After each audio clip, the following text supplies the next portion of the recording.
साथियों, आप सभी का हिंदी साधना चैनल में हार्दिक स्वागत वंदन अभिनंदन है। आज भाग 2 तद्भव क्या है, तद्भव जानेंगे।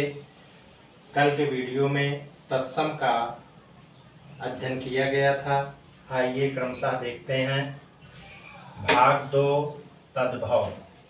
तद्भव क्या होते हैं?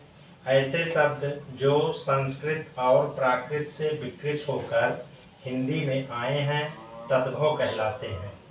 अर्थात तद का अर्थ होता है उससे, भव का अर्थ होता है उत्पन्न होना।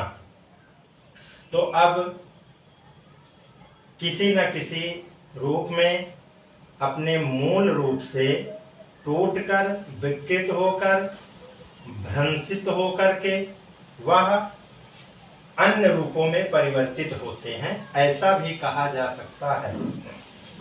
आइए इसको बिंदु में देख लेते हैं।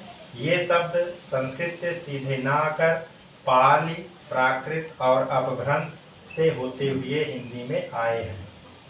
कहने का मतलब पाली, प्राकृत और अपभ्रंश जो भाषाई क्रम है वो है संस्कृत, पाली, प्राकृत और अपभ्रंश। तो संस्कृत देववाणी होने के कारण मूल भाषा, आदि भाषा, और उससे टूट करके पाली, प्राकृत और अपभ्रंश, तो इनसे होते हुए हिंदी में वे आए हैं जिन्हें हम तद्भव कहते हैं। सभी तद्भव शब्द संस्कृत भाषा से आए हैं। यह एक सूत्र याद करिए, सभी तद्भव शब्द संस्कृत भाषा से आए हैं, परंतु कुछ शब्द देश काल के प्रभाव से ऐसे विकृत हो गए हैं, ऐसे बदल गए हैं, परिवर्तित हो गए हैं कि उनके मूल रूप का पता नहीं चलता।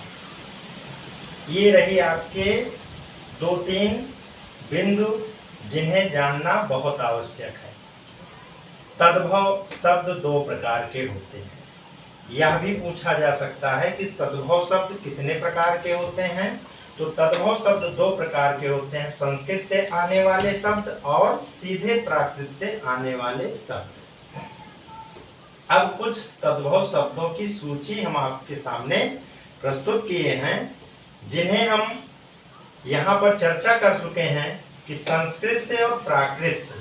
तो सर्वप्रथम संस्कृत, उसके बाद प्राकृत, उसके बाद तद्भव हिंदी। 3 रूप हमको देखने को मिलता है। तो अग्नि संस्कृत शब्द है, अग्नि, आधा गा और पूरा गा और आधे गा से पहले से छोटी ई की मात्रा अग्नि। तो अग्नि, अग्नि प्राकृत हो गया, आग तद्भव हिंदी। मया संस्कृत शब्द है, मई, मई प्राकृत, मैं तद्भव। वत्स संस्कृत, वत्स प्राकृत, बच्चा या बाछा तद्भव हिंदी। चतुर्दश संस्कृत, चौदस प्राकृत, 14 हिंदी। पुष्प संस्कृत, पुष्प प्राकृत, फूल तद्भव हिंदी। चतुर्थ संस्कृत, चौठ, चौठ, चौठ, चढ़थ, ये हम प्राकृत में जानेंगे और ये हिंदी में चौथा कहा जाता है।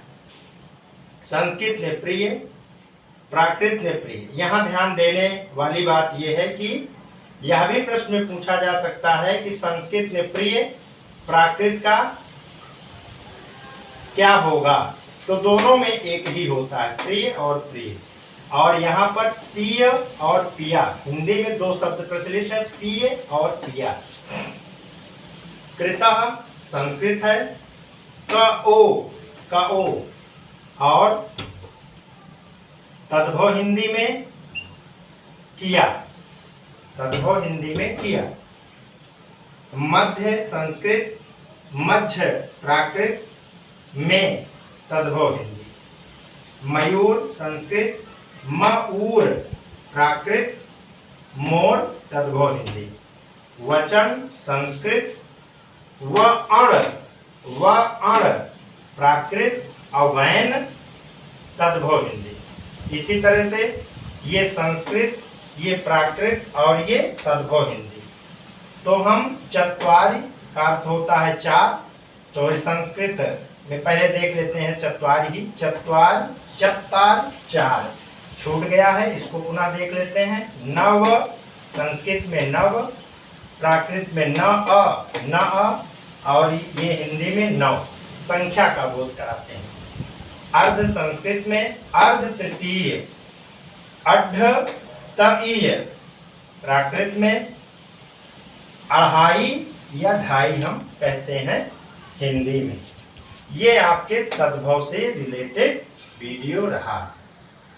आपको वीडियो अच्छा लग रहा है तो शेयर करें, सब्सक्राइब करें। धन्यवाद। ये यूपी, टीजीटी, पीजीटी, बीपीएससी अन्य परीक्षाओं के लिए आधारभूत प्रमुख बिंदु हैं, जिनके अभाव में हम समग्र रूप से व्याकरण में तद्भव को नहीं समझ पाएंगे। धन्यवाद।